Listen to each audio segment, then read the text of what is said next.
Should we talk about a happy story, shall we? The King. Being very emotional, actually, reading through lovely letters and get-well wishes from the public. And he said he laughed and he cried reading through his messages. Really heartwarming to see, wasn't it, Jenny? I really like him. Oh, I've always really liked him. When I was a little girl growing up in Jamaica, I thought I was going to grow up and marry him. So, yeah. You'd make a good queen.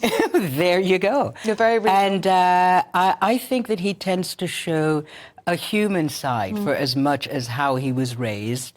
And he's only human. People are being kind to him, and he's being receptive to it. We're just seeing the cards now on the screen for those listening at home. One of the cards had a picture of a dog with a cone around his neck, as they do after visiting the vets. At least you're not wearing a cone. Oh, that's lovely. What I find, Bruce, what really struck me was, and I think, Jenny, you've just touched on it there, is the late Queen, Queen Elizabeth. She was so adored, and there was so much outpouring of love from her. King Charles now, I mean, he spent his whole life in the shadows, really. He probably never experienced that outpouring of love because it went to his mother. Now it's probably the first time he's really feeling that for him. Yeah, and I think he'll be overawed by that in a positive way, because obviously it validates that he is doing a good job in many people's eyes. And you have to remember, his mum was a tough act to follow, so... Big boots to fill. Absolutely, yeah, huge. Do you like the fact he's been so open about his cancer diagnosis? Because even that is a stark difference to what we've seen before. Yeah, I think specifically with male cancers and men's attitude toward health and not going to the doctor and all that kind of stuff, I think, yeah, he's drawn some positive attention to, you know, early diagnosis, go and see the GP, you know, don't sit around and wait for something to happen. So. And Jenny, what do you think about Queen Camilla? Because this is going to really divide opinion, but she had a bit of a torrid time when she met Charles. There was, of course, the affair.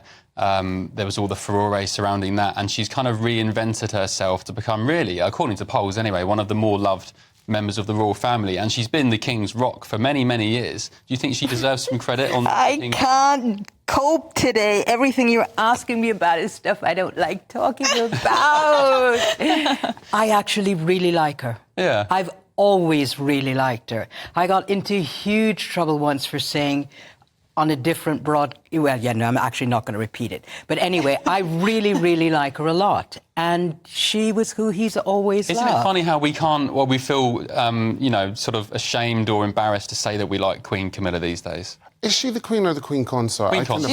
She's the Queen. She's the Queen. She's the Queen. She's the Queen proper. Yeah. Right, OK. Not the consort. The real deal. I think as well, because Diana was so loved, and obviously the Panorama interview, and Camilla was instrumental, well, I don't think she named her by name, but everyone knew who we're talking about. So she's had a full 360, hasn't she? She's really been kind of made over. I think it started when Donatella Versace dressed her for an event. Oh, God. I know. Another person you don't want to talk about. Right, sorry. Yes, no. Sorry. Poor Donatella. Yeah.